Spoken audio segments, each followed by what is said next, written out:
A paz do Senhor, você que está com foco na lição de número 10, abordando o perigo da crise emocional no exercício do poder. Meu desejo é que você seja abençoado com esta reflexão bíblica.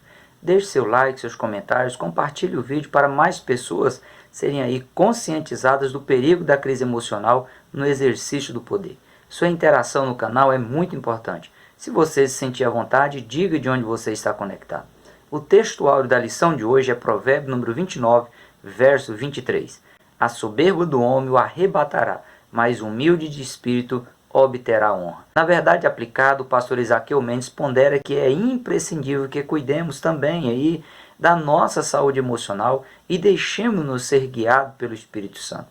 O texto de referência é Filipenses capítulo 2, versículos 5 a 10.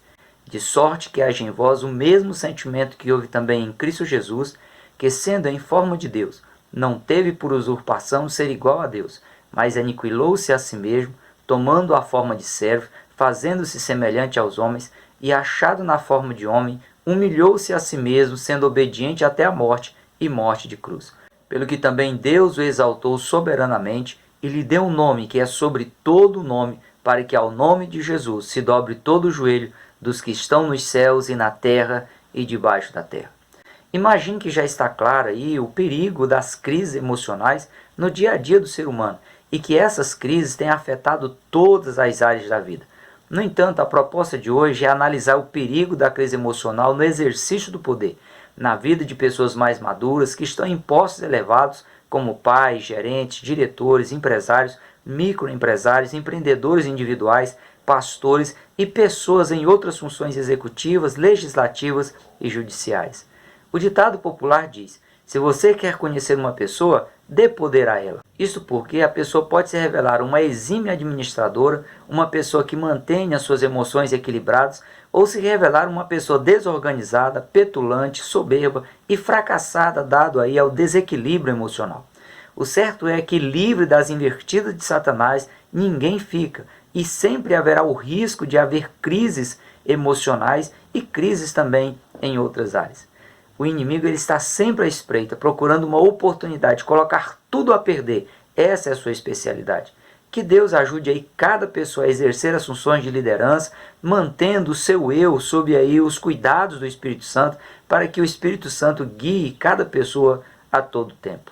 A tentação por busca de poder antecede a obra criacional e tem afetado a humanidade em todas as épocas e lugares. Ela se dá a qualquer preço ou custo e, por vezes, passando por cima da saúde emocional da própria pessoa que deseja, que busca poder, como também das pessoas que estão ou que estarão sujeitas a essa autoridade no uso de seus poderes, no uso de suas atribuições. E apesar de aparentemente ser um assunto que todos dominem, é salutar que a humanidade reflita sobre a origem do poder, da autoridade, bem como sobre a forma correta de se obter e se utilizar o poder, evitando assim o perigo das crises emocionais prejudicar a pessoa no exercício do poder delegado a ela. Somente Deus é onipotente, sendo impossível que qualquer ser no universo ao menos se iguale a ele em poder e autoridade, pois somente Deus detém todo o poder. O Shema Israel, traduzido para o português como Ouve Israel, são as duas primeiras palavras da seção da Torá,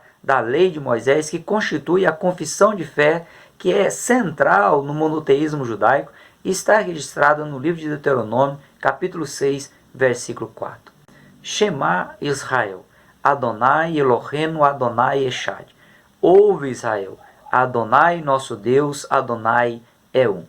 Essa confissão de fé, Adonai nosso Deus, Adonai é um, era repetida 2 vezes por dia pelos judeus como forma de fixar essa verdade absoluta para que ela nunca viesse a cair no esquecimento e nunca viesse a ser desvalorizada ou ridicularizada. Adonai é o título na Bíblia hebraica que melhor define a superioridade, a supremacia de Deus.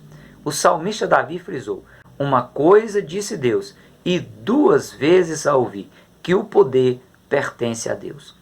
O profeta Isaías registrou o posicionamento divino a respeito dele mesmo, que por 7 vezes Deus declarou: eu sou o Senhor e fora de mim não há outro. Em 1 Crônicas, capítulo 29, versículo 11, Davi declara: tua é, Senhor, a magnificência e o poder e a honra e a vitória e a majestade, porque teu é tudo quanto há nos céus e na terra, teu é, Senhor, o reino, e tu te exaltaste sobre todos como chefe.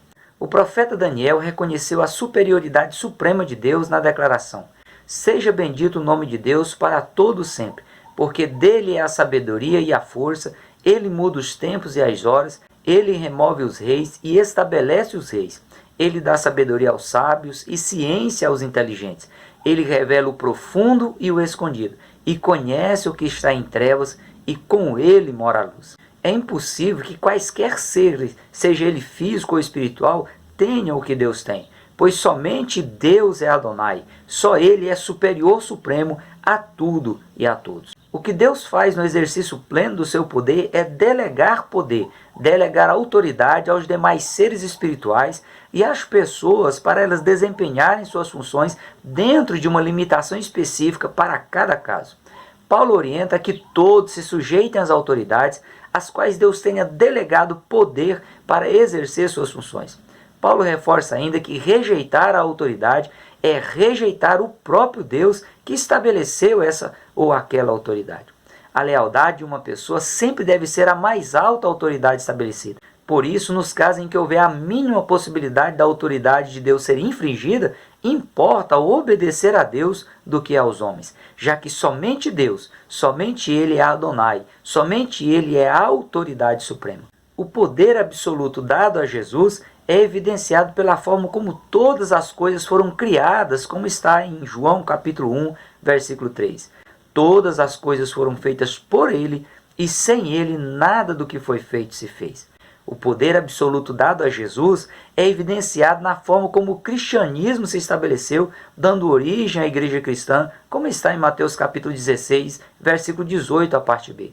Sobre esta pedra edificarei a minha igreja, e as portas do inferno não prevalecerão contra ela.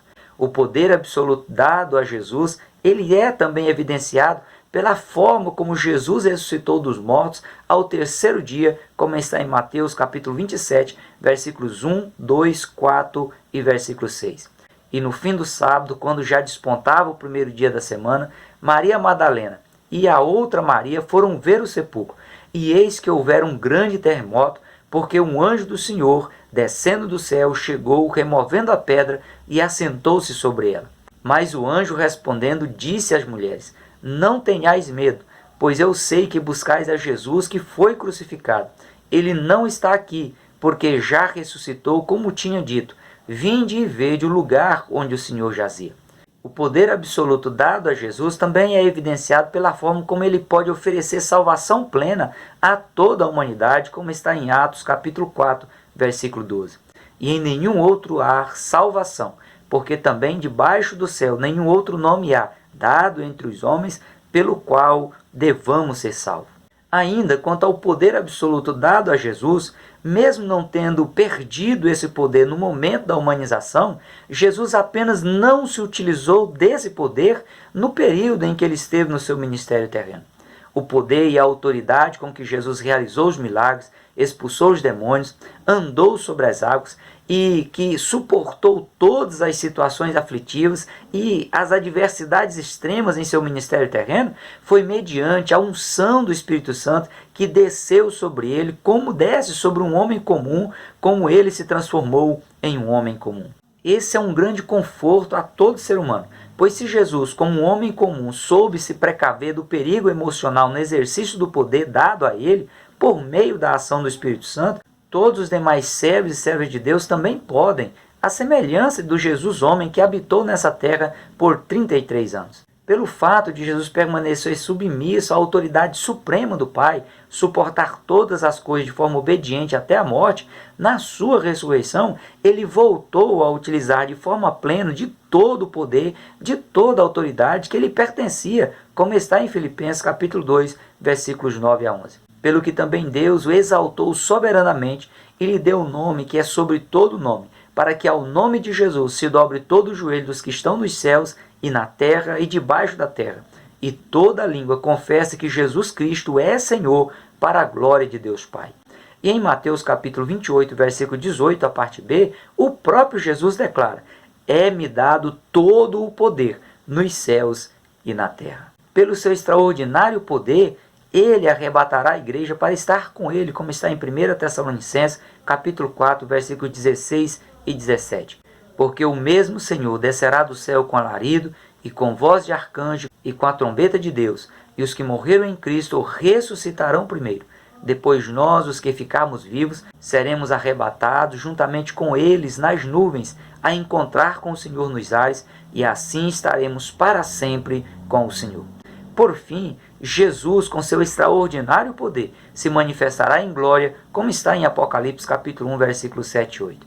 Eis que vem com as nuvens, e todo olho verá, até os mesmos que o traspassaram, e todas as tribos da terra se lamentarão sobre ele. Sim, amém.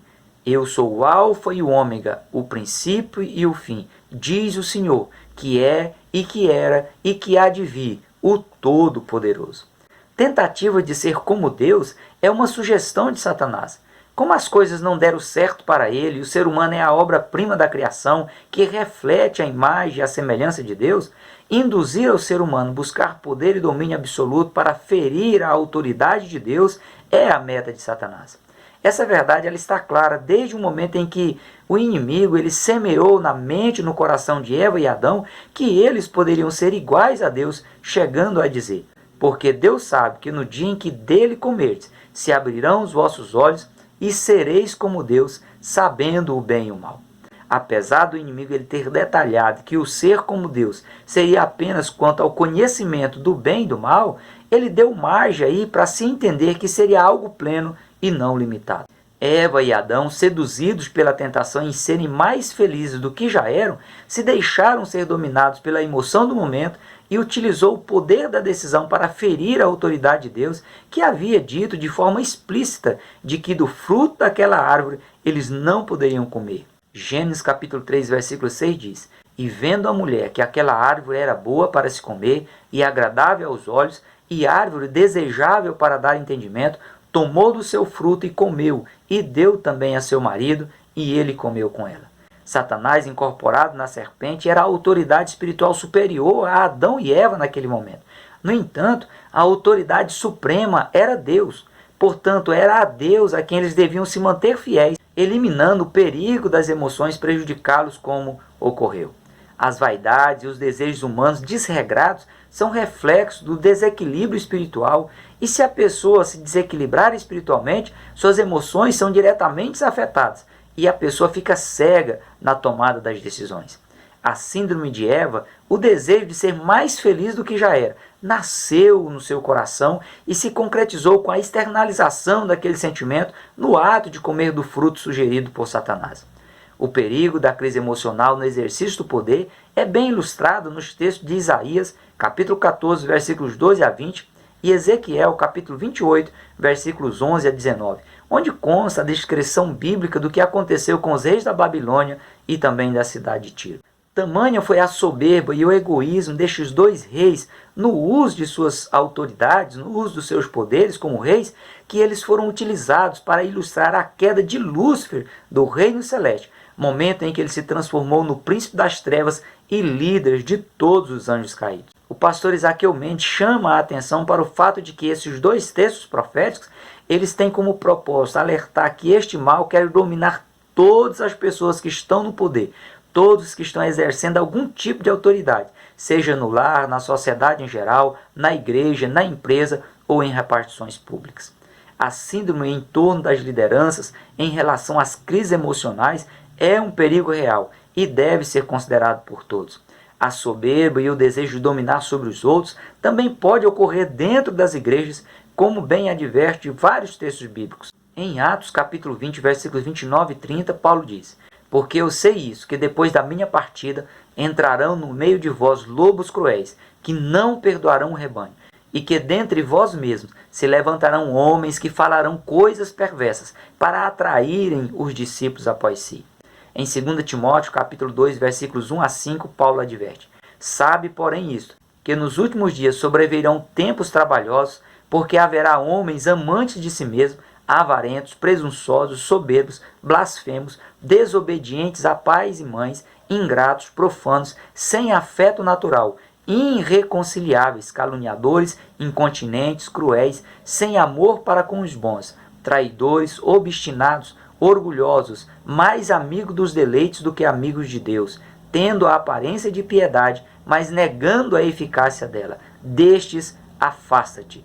Todas essas características descritas por Paulo são reflexos de uma vida emocional e espiritual desequilibrada, que leva a pessoa a fazer coisas ou a tomar atitudes no exercício dos poderes que possui, que em sã consciência, com as emoções equilibradas, não faria. Falando da necessidade de cada pessoa batalhar pela fé dada aos santos, ele justifica que isso foi necessário porque se introduziram alguns homens ímpios que convertem em dissolução a graça de Deus e negam a Deus, o único dominador e Senhor nosso, Jesus Cristo. Da mesma forma, ainda hoje há aqueles que se introduzem nas igrejas, nas empresas, nas famílias e na sociedade em geral para promover dissolução da graça de Deus. São pessoas desequilibradas emocionalmente que fazem mau uso dos poderes que lhe foram delegados e se auto-prejudicam, como também prejudicam outras pessoas e o evangelho da graça de Deus. Sem dúvida, o espírito de manipulação e de controle pode se manifestar e se aproveitar do desequilíbrio emocional das pessoas para dominá-las e levá-las a desobedecerem à vontade de Deus, como fazia Diótrefes, que incentivava a igreja a não receber o apóstolo João em suas visitas apenas para manter seu status de líder local. A orientação do apóstolo Pedro é: apacentai o rebanho de Deus que está entre vós, tendo cuidado dele, não por força, mas voluntariamente, nem por torpe ganância, mas de ânimo pronto, nem como tendo domínio sobre a herança de Deus, mas servindo de exemplo ao rebanho.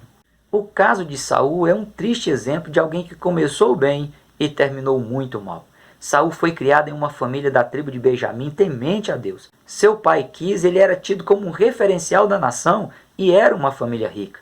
Além das características físicas de Saul que o destacavam entre todos os demais jovens de sua época, ele era humilde, ouvia conselhos, acreditava na ação sobrenatural de Deus e tinha a consciência plena da necessidade de honrar os profetas de Deus, as lideranças, os representantes de Deus na terra, e chegou a se esconder entre as bagagens no momento em que foi apresentado como rei. No encontro com o profeta Samuel, ele foi ungido para reinar sobre Israel. Após ser ungido, recebeu o dom de profeta e em Mispa, ao ser apresentado ao povo como rei, o povo jubilou e disse: viva o rei! As características emocionais que fizeram Saul tropeçar ficaram claras nas atitudes tomadas por Saul no exercício do seu poder real. A partir do momento em que ele assumiu o reinado, Saul não fez mais nenhuma menção à sua família, às suas origens, e deixou de seguir o legado de temor a Deus ensinado por seu pai. O relacionamento sadio com Deus do início do seu reinado foi rompido. A impaciência, sentimento típico de uma pessoa ansiosa, o levou a obedecer a Deus de forma parcial e condicional. Tudo dependia da situação momentânea. A ansiedade o levou a ser uma pessoa precipitada e até usurpar o ofício sacerdotal no momento em que ele ofereceu o sacrifício que deveria ser oferecido pelo profeta Samuel e foi classificado como tolo. Seu desequilíbrio espiritual e emocional o levou a se envolver com feitiçarias e adivinhação, bem como a se suicidar devido ao cerco dos filisteus. Tudo porque, sem comunhão com Deus, ele estava confiando em si mesmo. A crise emocional e a inversão de valores estão muito presentes na sociedade hipermoderna, que é caracterizada pelo imediatismo impensado e pela busca pelo prazer a qualquer custo. Os relacionamentos são mantidos desde que as realizações pessoais egoístas elas sejam satisfeitas. As pessoas valem o quanto têm ou o quanto podem fazer, independente do meio ou da forma que ela se utiliza para fazer. Esse tipo de vivência e de relacionamento despreza os sentimentos das pessoas, exige além dos limites individuais e descarta os que não superam as expectativas. As consequências trágicas são inevitáveis, pois, como bem disse o apóstolo Paulo, não erreis, Deus não se deixa escarnecer, porque tudo que o homem semear, isso também ceifará. Porque o que semeia na sua carne, ceifará a corrupção, mas o que semeia no Espírito, do Espírito ceifará a vida eterna. Ainda que a pessoa ela imagine que esteja arrasando ao exercer os poderes que possui com base nas emoções desequilibradas, a lei da semeadura ela é implacável. Há colheitas que uma pessoa possa ter que, apesar de aparentar bons frutos, provoca destruição por vezes irreparáveis que atinge muitas pessoas, inclusive a própria pessoa. Esse é o fruto inevitável da ausência de conhecimento de Deus ou da ignorância e do desprezo à vontade de Deus. Se os efeitos danosos das crises emocionais em uma pessoa comum já são devastadores, imagine os efeitos da crise emocional na liderança em uma pessoa que exerce algum tipo de poder, algum tipo de autoridade. Eles geram sequelas ainda mais profundas e abrangentes. Se uma pessoa comum se desequilibrar emocionalmente e tomar atitudes impensadas, muitas vezes ela só prejudica ela mesma. No entanto, quando uma liderança se descuida quanto ao perigo da crise emocional no exercício do poder que possui, não só ela é prejudicada, mas pode até impedir que muitas outras pessoas alcancem a salvação eterna. Simão Pedro, por seu temperamento sanguíneo, com frequência ele estava passando aí por crises emocionais e falava ou fazia o que não devia. Quis impedir Jesus de passar pelo sofrimento da cruz. No Monte da Transfiguração, desejou construir 3 tendas, uma para Jesus, uma para Elias e outra para Moisés, não se dando conta de que ficariam desabrigados sem tenda para eles estarem próximos de Jesus. Pedro chegou a tentar usar a força para impedir Jesus de ser preso, chegando a cortar a orelha do soldado Malco. Após Jesus ser preso, fugiu junto com os outros discípulos, deixando Jesus sozinho. Enquanto Jesus estava diante do tribunal religioso, Pedro negou Jesus por 3 vezes. A soberba da vida, o orgulho ou a falha de caráter, ele pode levar a pessoa a entrar em crises emocionais e a utilizar de forma equivocada os poderes, a autoridade que possui. A vitória de Pedro ela só se deu mediante o fato de ele se humilhar e aceitar o convite de Jesus para ir para a Galileia se encontrar com ele. A falta de saúde e equilíbrio emocional prejudica o vocacionado, já que estar à frente da obra de Deus, como também de uma família ou de uma empresa, exige equilíbrio emocional para a pessoa ter condições de exercer seus poderes de forma adequada, saudável e sustentável. Em 1 Timóteo, capítulo 3, versículo 2, a parte A, e versículos 4 e 5 diz: Convém, pois, que o bispo, ou seja, que o líder, seja irrepreensível, que governe bem a sua própria casa, tendo seus filhos em sujeição com toda a modéstia. Porque se alguém não sabe governar a sua própria casa, terá cuidado da igreja de Deus? Ou terá cuidado daquilo que está sob sua responsabilidade? O desequilíbrio emocional, além de retirar a autoridade de uma pessoa, leva a pessoa a tratar os outros de maneira grosseira, relaxada ou imoral, como bem adverte Paulo em 1 Timóteo, capítulo 5, versículos 1 a 3. Não repreendas asperamente os anciões, mas admoesta-os como a pais, aos jovens como a irmãos, às mulheres idosas como as mães e às moças como a irmãs, em toda a pureza. Honra as viúvas que verdadeiramente são viúvas. O equilíbrio e a temperança são credenciais indispensáveis a uma pessoa que exerça autoridade sobre outras pessoas e queira ser aprovada na forma como utiliza seus poderes. Ser guiado pelo Espírito de Deus só é possível se a pessoa amadurecer em suas emoções de forma equilibrada. Pessoas imaturas, nos momentos em que aumentam as exigências e também aumentam as cobranças e que elas tiverem que tomar decisões importantes, terá grande dificuldade e a maior probabilidade é que as coisas terminarão mal.